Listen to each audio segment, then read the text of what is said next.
Teachers at a school in Gateshead have been on strike over the bad behaviour of some of their pupils.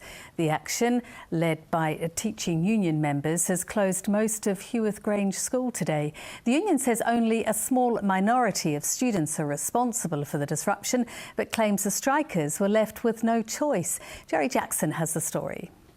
Teachers driven to protest outside their own school by their own pupils.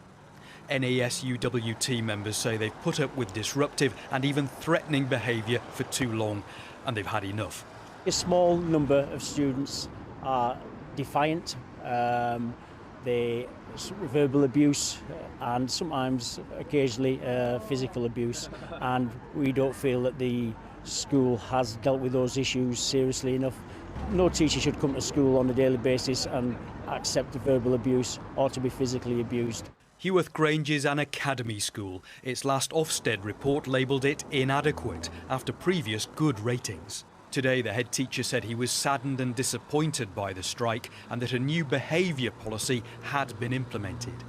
For teachers to admit that they effectively can't control their pupils must be a dent to their professional pride.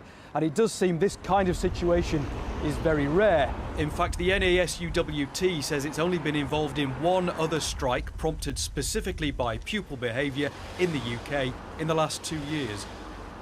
The union's annual survey suggests more than 3/4 of its members believe there's a widespread behaviour problem in schools today.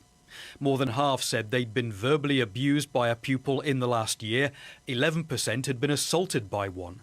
And the leading cause of poor pupil behaviour? 3/4 of teachers cite lack of parental support. Today, Year 11 and 6th form students attended as usual, but most of the 1,400 pupils were told not to come in. Without a solution, the union is threatening 5 more strike days next month. Until we get the culture right, until the expectations are right of what the students are expected to do, how the school deals with behaviour on a daily basis, then education will suffer for the vast majority of the students at Heworth Grange. Jerry Jackson, BBC Look North, Gateshead.